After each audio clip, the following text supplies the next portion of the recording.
In earlier lectures, we discussed at length some ways in which charges are sources of electric fields. Today we'll begin to discuss how charges can also act as sources for a second field, the magnetic field. Here's a key point. Charges must be in motion in order to be sources of magnetic fields. We'll start today with the case of a single moving point charge as the source. Let's first look at some computer visualizations. Here we see a positive charge moving roughly from left to right, and at various points in space, we show arrows representing the vector magnetic field generated by this moving charge.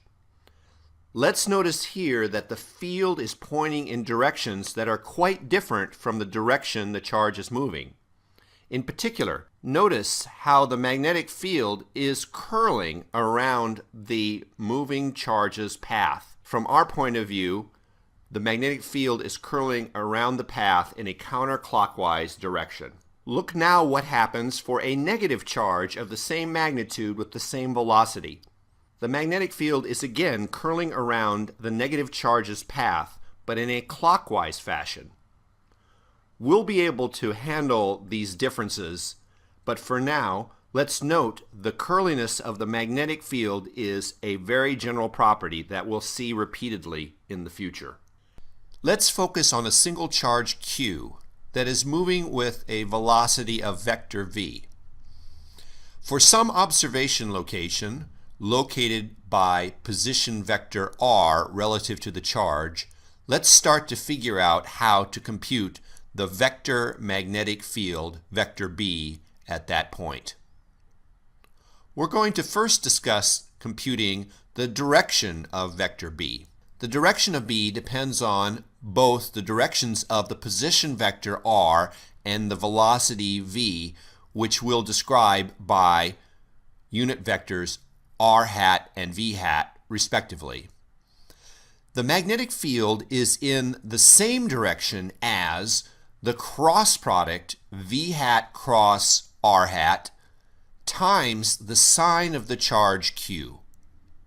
Now would be a good time to review how to do cross products, which we learned earlier how to do in our study of mechanics.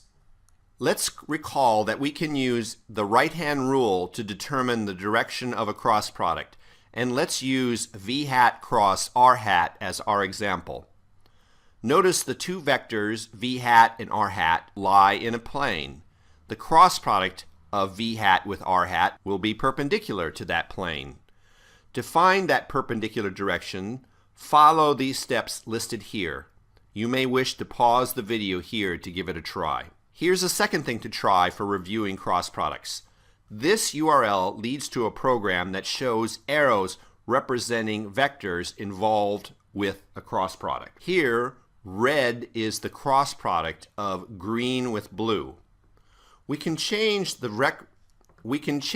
vector represented by the blue arrow and see how the cross product changes. Feel free to access this program using the URL shown here.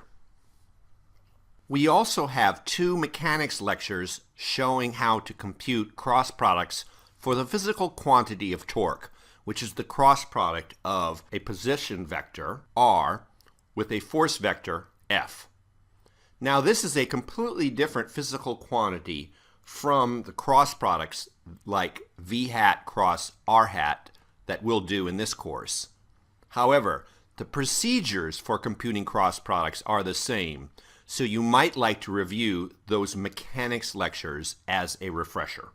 By applying the right-hand rule to this example, we find that the magnetic field is out of the page, that is, in the same direction as v hat cross r hat, if the charge Q is positive.